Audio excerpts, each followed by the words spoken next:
자, 오늘 우리는 가장 좀 민감한 주제 중에 하나를 살펴보게 됩니다. 왜 재물에 대한 내용이 민감한 주제가 될 수밖에 없는가? 그것은 재물이 힘을 가지고 있기 때문에 그래요. 재물은 위력이 있습니다. 그래서 돈에 대한 설교는 성도에게 실제적이고 즉각적인 영향을 끼치기 때문에 민감할 수밖에 없다라는 것이죠. 그런데 이 재물에 대한 주제를 다루기 전에 먼저 예수님께서 왜 이 주제를 여기서 다루는가를 살펴봐야만 됩니다. 산상수훈 5장 1절에 보면 이 말씀을 전할 때 예수님을 따르는 두 부류가 나옵니다. 하나는 무리라는 대상이고 하나는 제자라는 대상입니다.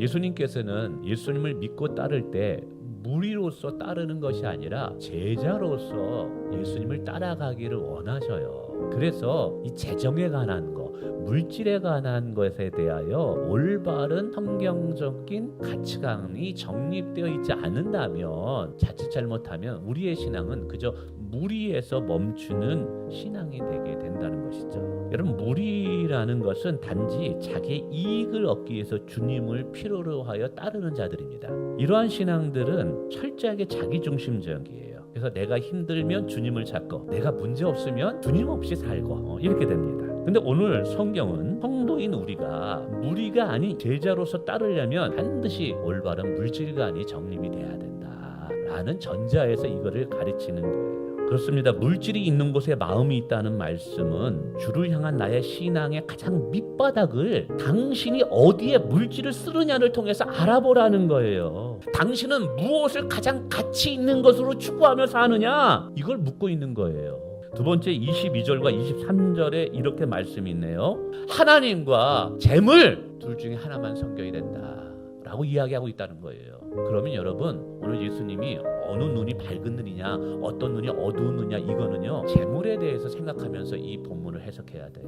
주님의 제자라면 자신이 가진 물질을 이 땅에 썩어질 것에 투자하는 인생이 아니라 영원히 하나님 보시기에 가치가 있는 일에 투자하는 자가 진정한 제자라는 거예요. 오늘 예수님은 그러면서 이 눈에 대해서 얘기해요. 밝은 눈과 어두운 눈을.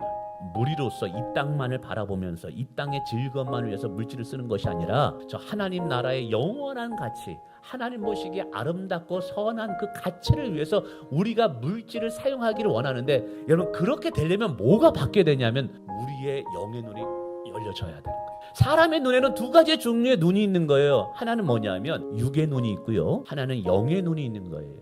육의 눈은 육체로 되어진 눈이기 때문에 보여지는 것이 전부예요. 그래서 오늘 21절과 22절에 우리의 물질을 제대로 하나님 보시기에 아름답게 쓰려면 먼저 너의 눈이 밝아져야 된다라는 거예요. 저 천국에서 영원한 나라가 우리 가운데 있고 영원히 하나님 앞에 잊혀지지 않는 가치 있는 것을 볼 수 있는 신령한 눈이 있어야 된다는 거예요. 자, 그러면서 24절에 또 이렇게 이야기합니다. 두 주인이 있대요. 하나는 하나님이라는 주인이 있고 하나는 돈이 주인이라는 거죠. 오늘 예수님께서는 돈을 주인이라고 얘기한다는 것은 거의 우상을 하고 보는 거예요. 돈이 신이 될 수 있는 이유는 첫 번째, 안정감을 가져다 주기 때문입니다. 두 번째, 돈은 누군가를 통제할 수 있는 힘을 제시합니다. 문제를 해결할 능력이 있습니다.